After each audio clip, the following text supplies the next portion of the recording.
comes the money. Here we go. Here comes the money. Sino ba naman ang hindi nangarap yumaman? Kahit naman kasi sabihin nating hindi nabibili ng pera ang kasiyahan sa mundong ating ginagalawan, ang salapi ay may napakalaking papel na ginagampanan.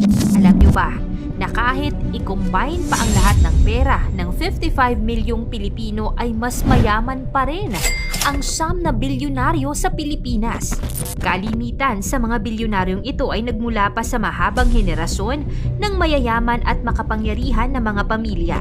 Malaki ang impluwensya ng mga ito, hindi lamang sa ekonomiya ng bansa, kundi pati sa politika. Sino-sino nga ba ang mga taong ito? At gaano nga ba sila kamakapangyarihan sa Pilipinas? 10 sa pinakamayaman at pinakamakapangyarihang pamilya sa Pilipinas. Yan ang ating aalamin.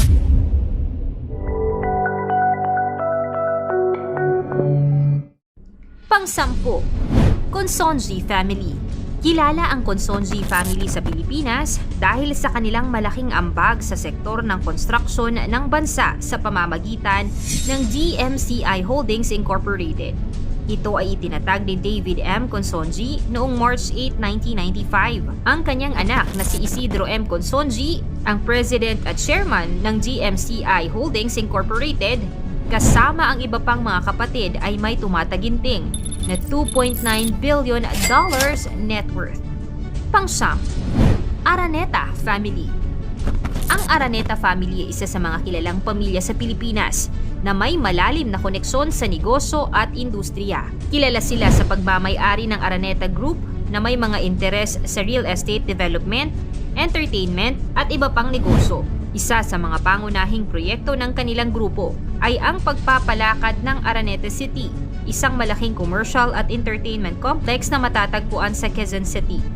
Sa Filipino richest man noong 2020, sa edad na 80 years old, isa si George Araneta sa nahirang na may $220 million net worth. Pang-8, Lopez Family. Ang mga Lopez ay kilala sa kanilang malalim na impluwensya sa Pilipinas, partikular na sa industriya tulad ng media, energy at real estate. Kilala ang pamilya Lopez sa kanilang pagmamay-ari ng ilang malalaking korporasyon tulad ng ABS-CBN Corporation, ang isa sa mga pinakamalaking broadcasting network sa bansa. Pati na rin ang Energy Development Corporation, isang kilalang kumpanya sa sektor ng enerhiya. Bukod dito, may mga ari-arian din sila sa iba't ibang sektor tulad ng real estate at iba pang industriya sa Pilipinas. Si Eugenio Henny Lopez Jr., ang founder ng ABS-CBN, ay kilala bilang isang philanthropist. Ginamit niya ang kanyang yaman upang magtayo ng mga negosyo na nagpabuti sa buhay ng mga Pilipino.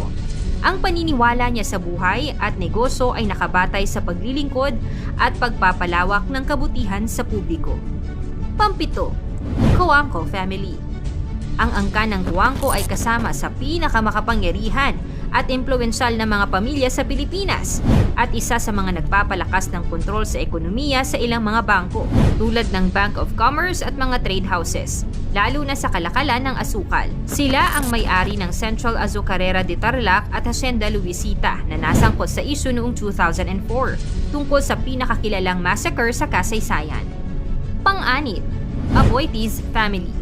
Ang Aboitiz family ay isa sa mga mayayamang pamilya sa Pilipinas na may malalim na kasaysayan sa negosyo. Kilala sila sa kanilang mga interes sa sektor ng kuryente, pagkain at iba pang industriya. Ang Aboitiz family ay may-ari ng Aboitiz Equity Ventures, isang malaking konglomerasyon na may mga negosyo sa enerhiya, bangko, pagkain at iba pang larangan. Ang net worth ng Aboitiz family ay nasa mahigit $2.9 billion. Pang-5, Villar Family. Ang Villar family ay isang pamilya sa Pilipinas na may malalim na kaugnayan sa mundo ng politika at negosyo. May ilang kontrobersya at mga isyu ang umiikot sa kanilang pangalan, partikular na may kaugnayan sa kanilang mga transaksyon sa real estate at mga proyekto sa infrastruktura. May ilang mga kritisismo rin mula sa ilang sektor ng lipunan hinggil sa kanilang mga negosyo at pagpapalaki ng yaman na nagdudulot ng kontrobersya sa lipunan. Bagamat may ilang programa sila na naglalayong makatulong sa mga mahihirap, may ilang mga grupong kumukontra rin sa kanilang mga layunin at motibo. Ang kanilang impluwensya sa politika ay nagdudulot ng iba't ibang opinyon mula sa publiko at may ilang nagtatanong tungkol sa kanilang tunay na motibasyon sa pagtakbo sa mga posisyon sa gobyerno. Ang kontrobersya at isyu na bumabalot sa kanilang pangalan ay nagpapakita ng iba't ibang perspektibo hinggil sa kanilang kontribusyon at impluwensya sa lipunan. Pang-apat, Tan family. Ang pamilya Tan ay isa sa mga kilalang pamilya sa Pilipinas na may malalim na koneksyon sa negosyo at industriya. Kilala sila sa kanilang malaking impluwensya sa sektor ng negosyo, partikular na sa mga negosyo tulad ng bangko, real estate at pagmamanupaktura ng sigarilyo. Isang halimbawa ng kanilang negosyo ay ang LT Group na may interes sa iba't ibang sektor tulad ng pagmamanupaktura ng sigarilyo, pag-aari ng bangko at iba pang mga negosyo sa consumer goods. Nagsimula ang kanilang pamilya bilang isang simpleng negosyo na unti-unting lumago at naging malaking korporasyon sa bansa. Sa pamamagitan ng kanilang sipag, determinasyon at diskarte sa negosyo, nakamit nila ang kanilang kasalukuyang posisyon sa industriya. Pangatlo, Gokong Wei Family.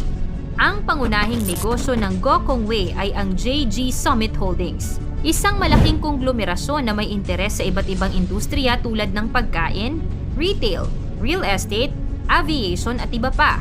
Malaki ang impluwensya at kontribusyon ng mga Gokong Wei sa ekonomiya ng bansa. Isa sa mga kilalang proyekto na kanilang sinusuportahan ay ang mga programa para sa edukasyon at pagpapaunlad ng komunidad.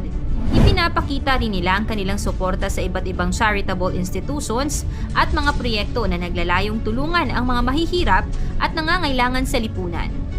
Pangalawa, Zubel de Ayala Family. Ang pamilya Zubel de Ayala ay kilala sa kanilang malawak na impluwensya sa Pilipinas, partikular na sa pamamahala ng Ayala Corporation, na may interes sa real estate, banking, telecommunications, water infrastructure at iba pang industriya. Marami ang negosyo ng pamilya Zubel, gaya na lamang ng Ayala Land Incorporated na nagde-develop ng mga proyektong residensyal at komersyal. Isa rin ang Bank of the Philippine Islands or BPI na isa sa pinakamalalaking bangko sa bansa. Sila rin ang may-ari ng Globe Telecom na isa sa mga pangunahing kumpanya sa sektor ng telecommunication sa Pilipinas. Noong 2020, naitala na nasa $2.9 billion ang net worth ng pamilyang ito. At una, C Family. Ang C Family ay isa sa mga pinakamayamang pamilya sa Pilipinas na may malalim na impluwensya sa iba't ibang sektor ng negosyo.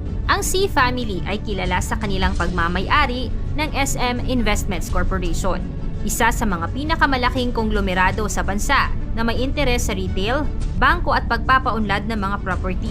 Bilang may-ari ng SM Investments Corporation, ang C Family ay may mga malalaking pag-aari na SM Supermalls, BDO Unibank, SM Prime Holdings, at iba pang mga kumpanya na may malawak na impluwensya sa ekonomiya ng Pilipinas. Ang kanilang tagumpay at kontribusyon sa negosyo ay nagpapakita ng kanilang mahalagang papel sa pag-unlad ng komersyo at industriya sa bansa.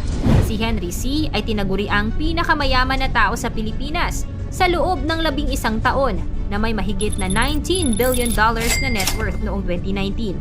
Sa laki ng wealth gap sa Pilipinas, libo-libo ang nagdurusa dahil sa kakulangan ng pera. Kung ang mga nagahari ay may malasakit at may tunay na puso para sa mga mahihirap, mas magiging maayos sana ang sitwasyon ng bawat isa.